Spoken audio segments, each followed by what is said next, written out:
जगत में प्रत्येक व्यक्ति को किसी न किसी प्रकार की निर्बलता अवश्य होती।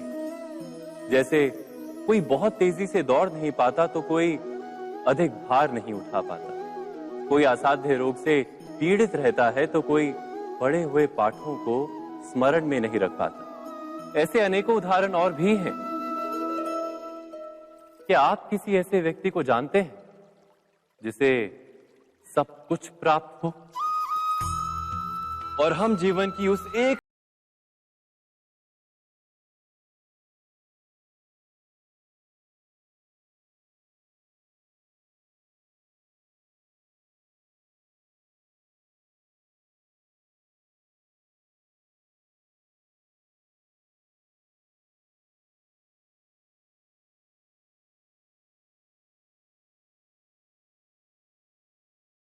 श्रम से उस निर्बलता को पराजित कर देते हैं? क्या भेद है उनमें और अन्य लोगों में?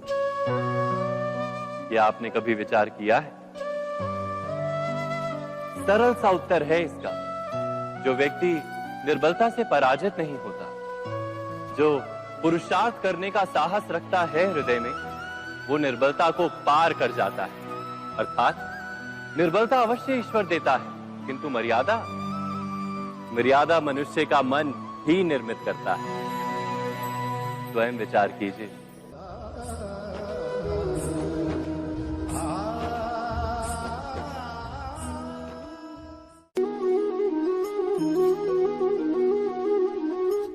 भविष्य का दूसरा नाम है संघर्ष।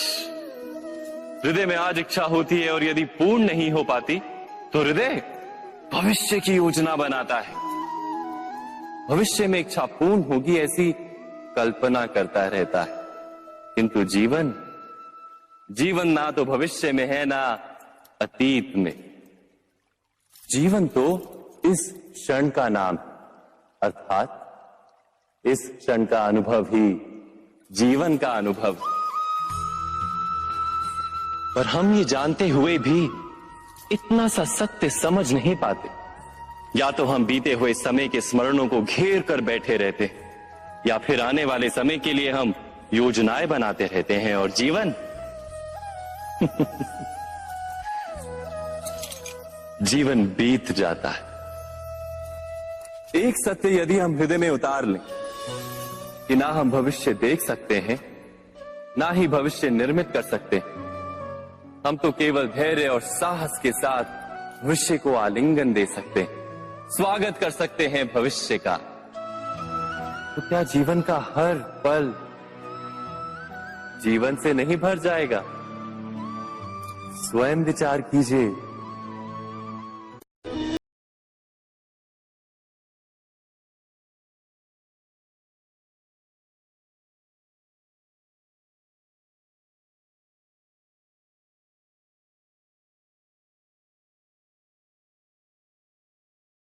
वास्तविक महत्व क्या है?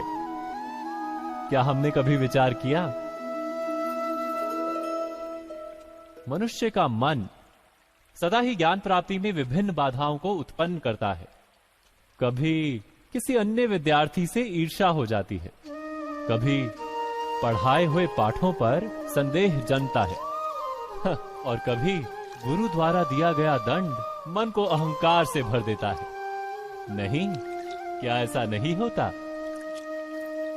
न जाने कैसे कैसे विचार मन को भटकाते हैं और मन की इसी अयोग्य स्थिति के कारण हम ज्ञान प्राप्त नहीं कर पाते।